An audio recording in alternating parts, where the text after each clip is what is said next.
ইসরায়েলে ৩ শতাধিক ড্রোন ও ক্ষেপণাস্ত্র নিক্ষেপ করে ইরান। তবে এগুলো যেন ইসরায়েল পর্যন্ত না পৌঁছে সেই চেষ্টা করেছে জর্ডান। তবে ইসরায়েলকে সহায়তা করায় বিক্ষোভ করে প্রতিবাদ জানিয়েছেন জর্ডানের নাগরিকরা। বিস্তারিত সহকর্মী সাইমন প্রভা রিপোর্টে। এতক্ষণ শিরোনাম শুনছিলেন, এবার বিস্তারিত। প্রিয় দর্শক, আপনি যদি এই চ্যানেলে নতুন হয়ে থাকেন, ভিডিওটি দেখতে দেখতে চ্যানেলটি সাবস্ক্রাইব করে আমাদের সঙ্গেই থাকুন। আর এই ভিডিও সম্পর্কে আপনি আপনার মূল্যবান মতামতটি কমেন্ট বক্সে জানিয়ে দিন। আর হ্যাঁ প্রিয় দর্শক, জানিয়ে দিন ভিডিওটি কোথা থেকে দেখছেন।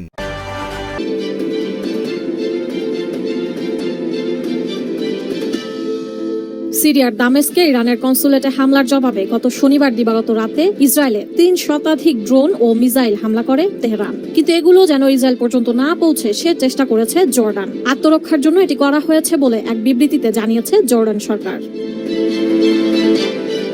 তবে আম্মামের সামরিক বিশ্লেষক মাহমুদ রিদা সাদ বলেন, সপ্তাহান্তে যে ঘটনা ঘটেছে তাকে কখনো ইসরায়েলকে রক্ষার জন্য করা হয়েছে তেমনটা বলা যাবে না, বরং জর্ডানের সার্বভৌমত্ব এবং আকাশসীমা রক্ষা করার জন্য করা হয়েছে। কারণ ড্রোন বা মিসাইল কোথায় পড়বে তা জানা যায় না বলে মন্তব্য করেন তিনি।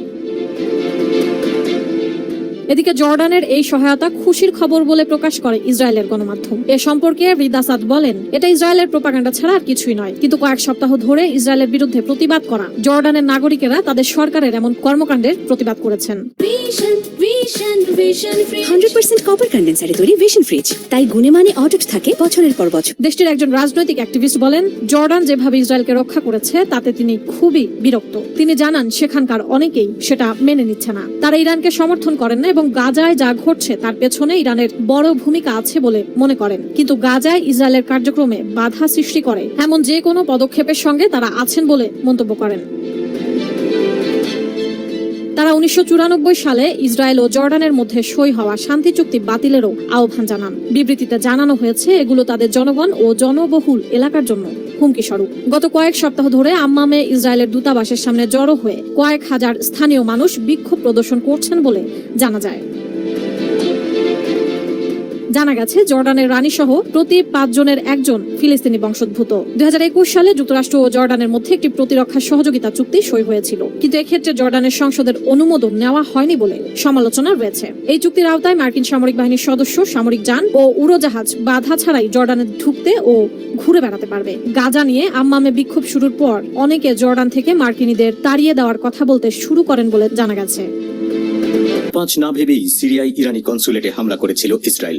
তেল আবিব মনে হয় ভুলেই গিয়েছিল কোনো দেশের দূতাবাসে হামলা করা মানেই ওই দেশেই হামলা করা। তাই ইরান এবার আর চুপ করে থাকেনি, বিশ্বকেই নাড়িয়ে দিয়েছে ইসরায়েলে তাদের ড্রোন ও ক্ষেপণাস্ত্র হামলা। এমন পরিস্থিতিতে এক ইসরায়েলি সাংবাদিক নেতানিয়াহু প্রশাসনের থলের বিড়াল বের করে দিয়েছেন। ইসরায়েলিরা যদি মন্ত্রিসভার আলোচনা জানতে পারে তাহলে তারা ইসরায়েল থেকেই পালিয়ে যাবে। ইসরায়েলি মিডিয়া রিপোর্ট করেছে যে দেশটি একটি কঠিন দ্বিধার সম্মুখীন হয়েছে, কারণ সঠিক সিদ্ধান্ত নেওয়ার জন্য কোনো দায়িত্বশীল কর্মকর্তা নেই। ইরানের হামলার পর নেতানিয়াহু প্রশাসনের ম্যারাথন মিটিংগুলোর সাথে জড়িত একটি সূত্রকে উদ্ধৃত করে ইসরায়েলি সাংবাদিক ও লেখক রনেন বার্গম্যান ওয়াইনেটে লিখেছেন, তারা যদি এই মিটিংয়ের চিত্র ধারণ করত এবং এটি ইউটিউবে প্রচার করত, তবে আজ ইসরায়েলের 4 মিলিয়ন মানুষ এখান থেকে পালানোর উপায় খুঁজতে চাইবে। ইরানের সামরিক অভিযানের পর ইসরায়েল কিভাবে লড়াই করছে, রনেন বার্গম্যান পরামর্শ দিয়েছেন নেতানিয়াহুকে দ্বিতীয় বিশ্বযুদ্ধের সময় ব্রিটেনের প্রয়াত প্রধানমন্ত্রী উইনস্টন চার্চিলের পদক্ষেপ অনুসরণ করা উচিত এবং দায়িত্বের সাথে বিচক্ষণতার সাথে সোচ্চার হতে হবে, পরিণত হতে হবে। এই লেখক জোর দিয়ে বলেছেন, সংযম পরাজয় নয়, ধৈর্য আত্মসমর্পণ নয়, ধৈর্য দুর্বলতার লক্ষণ নয়।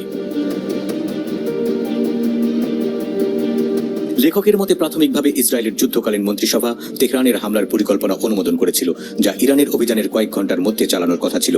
এই আক্রমণের একটি প্রতীকী মূল্য রয়েছে, কারণ 1991 সালে উপসাগরীয় যুদ্ধের পর থেকে প্রথমবারের মতো একটি সার্বভৌম দেশ ইসরায়েলে আক্রমণ করেছে।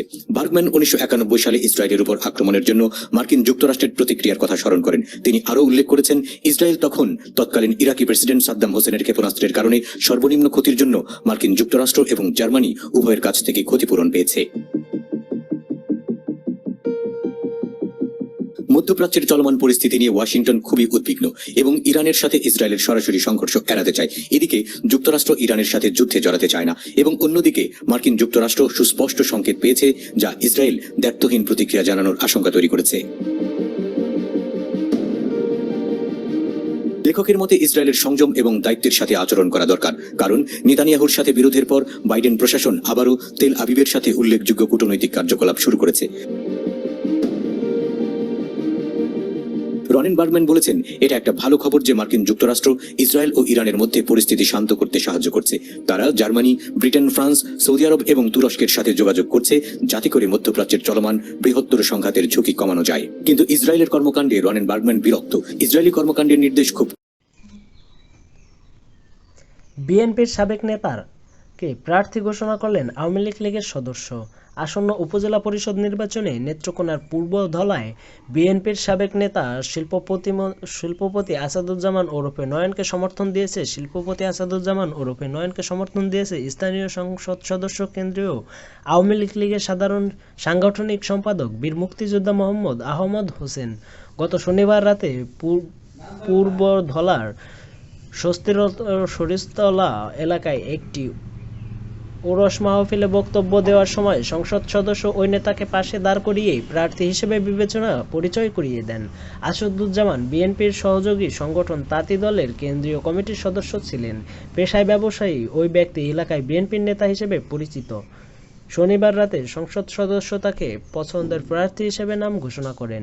এ সংক্রান্ত একটি ভিডিও সামাজিক যোগাযোগ মাধ্যমে ছড়িয়ে পড়ার পর আওয়ামী লীগের স্থানীয় নেতাকর্মীদের মধ্যে ক্ষোভ তৈরি হয়েছে।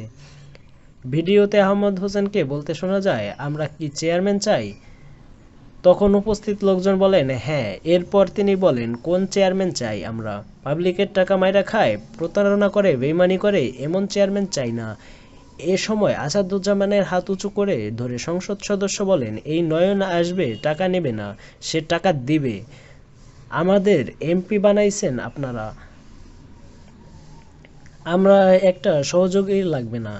কি মেসি কি একা একা গোল করতে পারে? টিম লাগে না?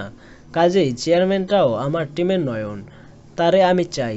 নয়নকে আগে আপনারা চিনেন, চেয়ারম্যানটা আমার টিমের হইতে নয়নের দেয়া কাজ হবে। আমি এমপি থাকলে নয়ন ভালো চেয়ারম্যান হবে।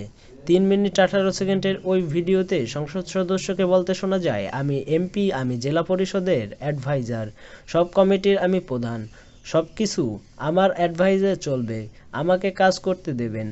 তাহলে নয়নকে মার্কা নিয়ে আসবে, তাকে ভোট দিয়ে চেয়ারম্যান বানাতে হবে। আমি এমপি নয়নকে উপজেলা চেয়ারম্যান হিসাবে দেখতে চাই। ড্রেনের ময়লা পরিষ্কার করার জন্য আমার একজন নয়ন দরকার। এ বিষয়ে আসাদুজ্জামান নয়নের বক্তব্য জানতে তার মুঠোফোনে একাধিকবার যোগাযোগ করার চেষ্টা করলেও তিনি সাড়া দেননি। জানতে চাইলেন আহমেদ হোসেন প্রথম আলোকে বলেন, আমাদের সরাসরি কাউকে সমর্থন দেওয়ার সুযোগ নেই, তবে মৌন সমর্থন তো থাকতেই পারে। এখন তফসিল ঘোষণা হয়নি, তফসিল ঘোষণা হলে আমি কারো পক্ষে কথা বলবো না। আসাদুজ্জামান তাঁতি দলের কমিটিতে থাকার বিষয়ে প্রশ্ন করলে তিনি বলেন, এমন তো আরও অনেকেই আছেন, তাতে সমস্যা কি? বিএনপির সাবেক নেতা আওয়ামী লীগের সংসদ সদস্য সমর্থন দেওয়ার ঘটনায় স্থানীয় আওয়ামী লীগের নেতাকর্মী সহ উপজেলা চেয়ারম্যান পদে সম্ভাব্য প্রার্থীর মধ্যে ক্ষোভ তৈরি হয়েছে। এ নিয়ে জেলা আওয়ামী লীগ শীর্ষ নেতার মন্তব্য করতে রাজি না হলেও উপজেলা আওয়ামী লীগ ও সহযোগী সংগঠনের অনেক নেতা মন্তব্য করেছেন।